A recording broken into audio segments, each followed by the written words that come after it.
My 47 female life is destroyed and I am beyond devastated. My husband, 34 male, is having an affair with my son. A few months ago, I noticed a change in my husband. We stopped having sex, which was very odd for us as we always had sex a few times a week. He also was more distant with affection and very secretive with his phone. And when I checked it, he had changed his passcode. So I checked his laptop and the same thing, change in password. We had always shared all that information, even when we changed it, so it didn't feel right. I started to feel like he was having an affair, and a coworker agreed that his actions seemed odd. She suggested I hide a camera at home, especially as I travel for work. She actually offered me the one she had used to catch her ex-husband cheating. After a lot of internal debate, I decided to do as she said and bought a camera that I could watch through my phone as I prepared for a short business trip. I hid it in our living room at an angle that covered most of the room, but mainly aimed at the top of the door so I could see if anyone picked him up or came in with him. When I checked it a few hours ago, I was horrified and devastated to see my husband kissing my son.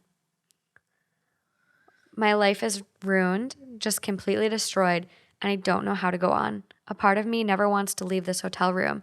I don't know if I can ever look at either of them again after this betrayal. How am I supposed to go on? Oof. It's your son. Therapy. That is just like double-edged sword hitting you in the back and the chest. Like, Well, it's like, fuck. goddamn husband, right? Husband. So husband is one thing, but it's your son. Like, he came out of you. you can't just divorce your son. I wonder if she knew that her son was gay. I don't know. Let's see if there's any additional comments. The top comment on this one, you need to see a therapist. This is way too big for you to handle on your own. Sad and sorry for you. Your husband is an asshole. Get a divorce. Kick your son out of your life. It's okay to be gay, but to fuck with your stepdad? No way. Both are assholes. Yeah. Yeah, I'm kind of I with agree. that. I have this, so it's, I don't know if you'd call it irrational or whatever you want to call it, but this weird fear of mine is like when I was younger is like falling in love with someone who ends up being gay. And I think that's just from seeing on TV shows or seeing like, you know, the Keeping Up with the Kardashians. And it's one of those things where it's like, you can't even be mad.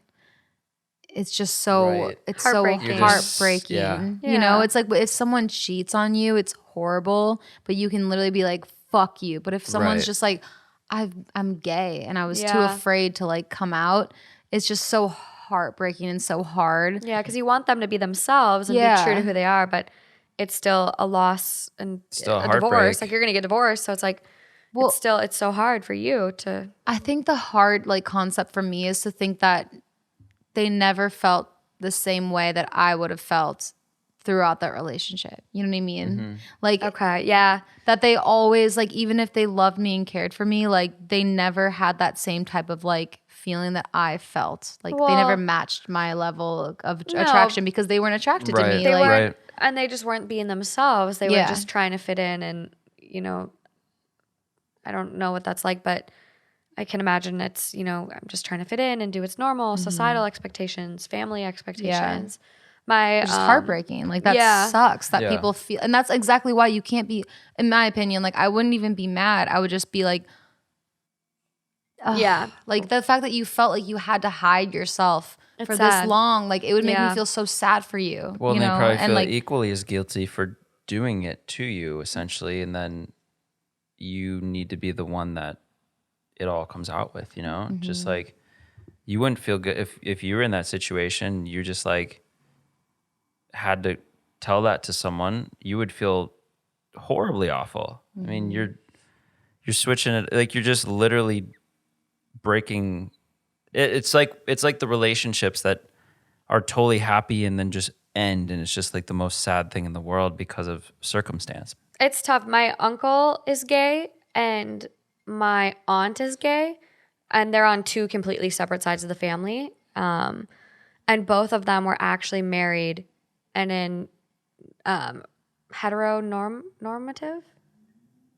Heterosexual relationship? Oh my God. I don't know what the term is. I'm blanking right now, but they were in straight relationships. I think it's heterosexual. So both my uncle and my aunt were in heterosexual relationships before like divorcing and finding their partners. Not my uncle, my uncle's partner. And he had like kids and everything too.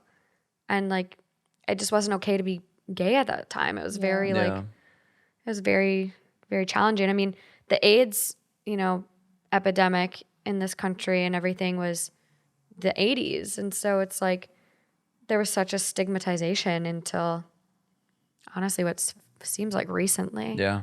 Well, and that's why when I was younger and when I would learn about, because I would know people who like had either like a husband who said that they were gay or a TV show or something like that. And so it was more of a little kid thing when I looked at that and I was just like, it makes me so sad that people still feel like they have to hide themselves and that they can't be true to themselves and they have to go through this like song and dance of what society says is normal. Like it makes me so sad on that front, but then it also makes me so sad on the other front where this person thinks that like, wow, I'm in love with this person who loves me back the same way and is so sexually excited, but they're Right. not being true to themselves. Yeah. And so it's just like it's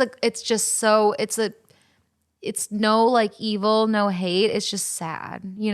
Mm-hmm.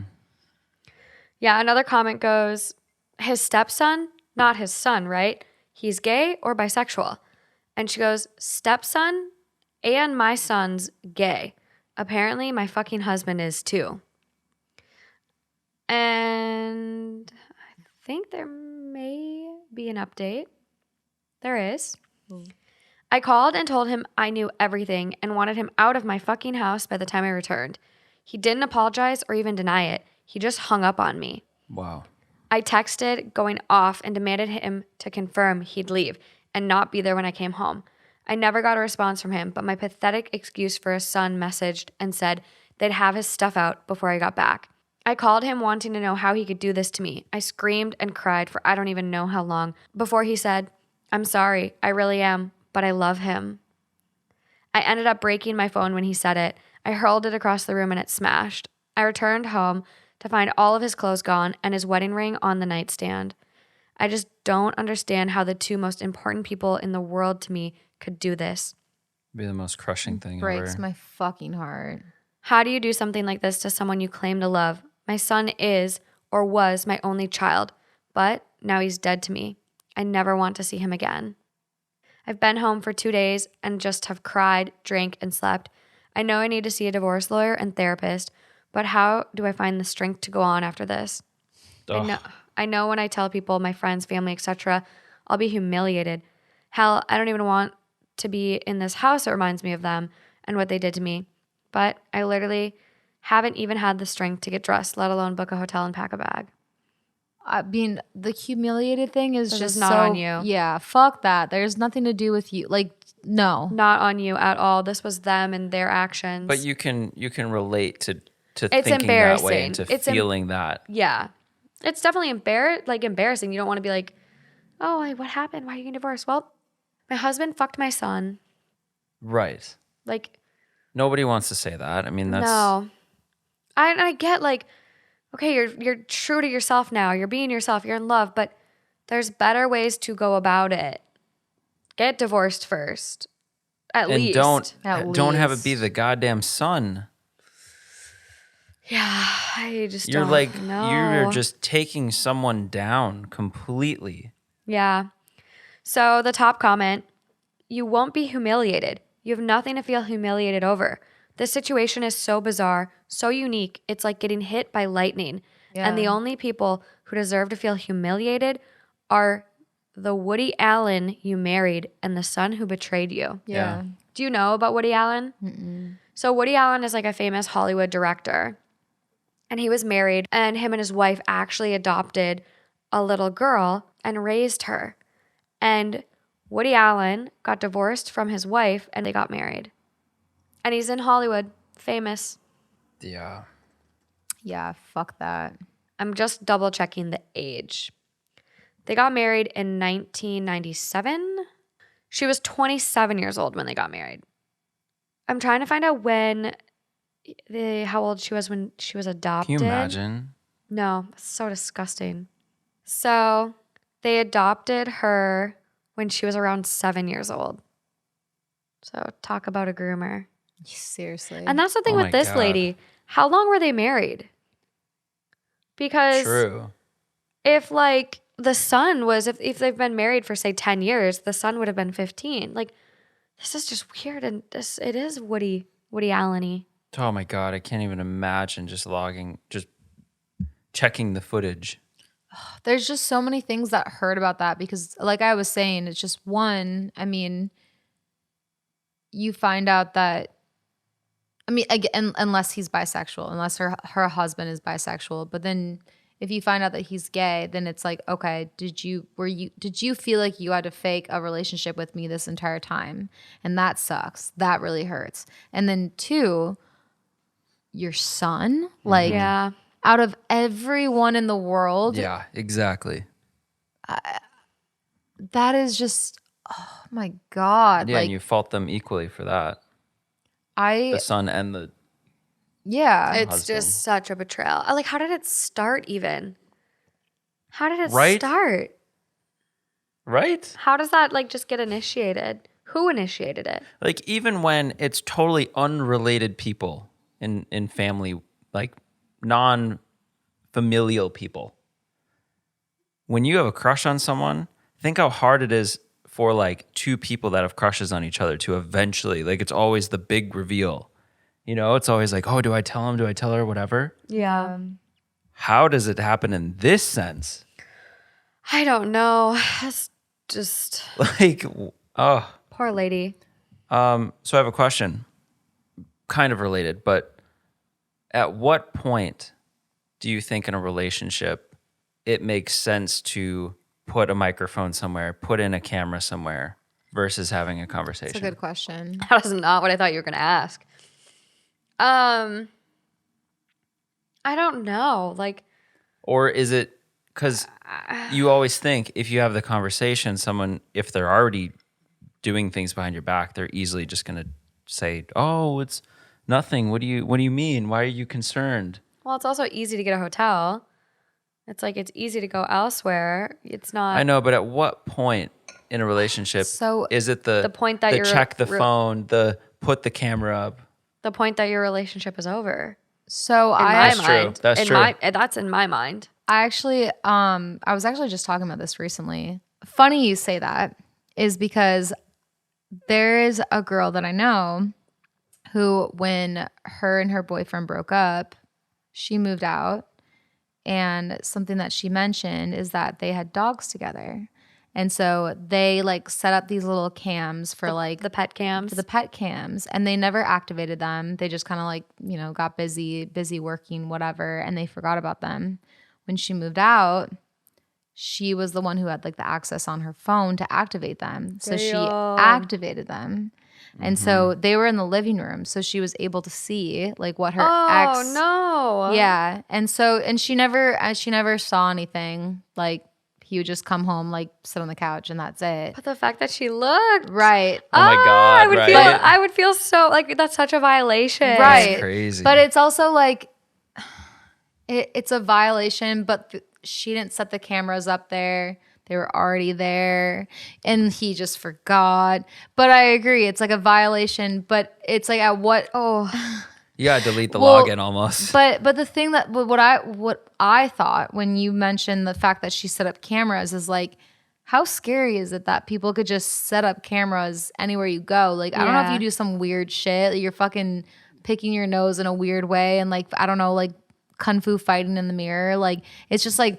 That's not cool to have someone watch you do weird shit. Haven't like you heard you pull your the pants Airbnb down. thing? You pull your pants down to look at your fucking like butt for no reason. I don't fucking know, weird shit. And like Yeah. now they're like watching you. Like that freaks me out. Haven't you guys heard about Ring cameras being hacked? No. Yeah, there's a lot of people that have had Ring cameras in their homes as like a break-in deterrent, and like if someone breaks in, then you see. And there were people hacking Ring cameras and being like, I see you. Right. That's what I think So about the whole creepy. modern tech homes. Yeah. It's like your garage door you can open and close from your phone. Your lights, your everything you almost can control from your phone in certain homes now. You can unlock the door and let your Black Mirror dog out shit. and they can come back in. Well, did no one see the fucking Disney Channel original movie about the Yes. smart house that Scared the shit out of me. fucking the smart? Did you see it? Yeah, of course. Yeah, like the smart house took over their lives and was holding them hostage. Like, Right. I think technology is Don't go. I think technology is great in so many ways, but I also think like the more technology you have, like the more potential for problems and like threats. Like even something so little, Westworld. Westworld. I love that show, but yes, crazy. But I also We're about to get say more tech mode problems. Yeah, yeah. more tech, more problems. I think too, it makes sense though, if you have a house and you're gone for like you're on vacation. It is nice to have cameras on the outside, like for we sure. do. But then it's also nice to have cameras on the inside because Pointed at the door. if anything happens, Doors. B, you can always check, like if it's a cabin or a house you don't, or a place you don't go to a lot, you know it's not burnt to the ground. You know there's no flood. Well, you can make sure no one's broken in. Right, and there's Yeah. very positive applications for these things. I think if your partner knows, Yeah. yes. that's a different story. Like it's your rental home, it's your home, and you want security. Then your partner knows, and you're both on the same page. But like secret microphones and cameras. Well, so that I actually Yeah. read a Reddit about that where this girl said that like she'd go back to her parents' house. She's older, like older enough to be like moved out, whatever. And she would go back to her parents' house with her boyfriend in the living room, would cuddle with him, make out with him, watch a movie, whatever, and found out later on that they had cameras and microphones in those rooms. And she's like, I didn't do anything like crazy, but she's like, it Yeah. still makes me feel so weird that I That didn't is- know that my parents were watching me. That's weird. And so Yes. it's just like, I don't know. And that's why I say like this person that I know who zapped into the boyfriend. Yeah, it's like ex-boyfriend. It's like I don't blame her because it's just like it'd be tempting when you're like, wait a minute, this login and like I just moved out, whatever. But also it's just like fuck, that's for sure. There's some lines that are like questionable right there, you know? Yeah. But I like how you said, I think when you get to that point, it kind of It's is the over. end. But then the hard thing too is if you confirm that nothing's going on, you almost kind of go back to normal, I guess. If the person didn't know. Yeah. So it's just like, Yeah. But also like, I don't know. I think your trust at that point is like kind of shattered. Yeah. Like, do So you ever it's- really get it back? Or are you still like, okay, well, I didn't catch him this time, but And then if they find out like what, then their trust is shattered. Just- because That's it's like, right. yeah. That's right. yes. so it's like, it's best to just maybe have the conversation if you're suspicious. But the hard thing is, you don't know if they're going to tell the truth. Yeah. I know. That's why I think what you said is the best is like when you know it's over. Yeah. Yeah. But what if it isn't? Then I think It's if definitely you, not healthy. if- and if you need to like go a- to yeah. you need to go to couples If therapy. there's- yeah. Yes. I don't think it's necessarily like it's done, but I think there's definitely a big fucking Some stuff red to flag. work. Some stuff to work through for Yeah. sure.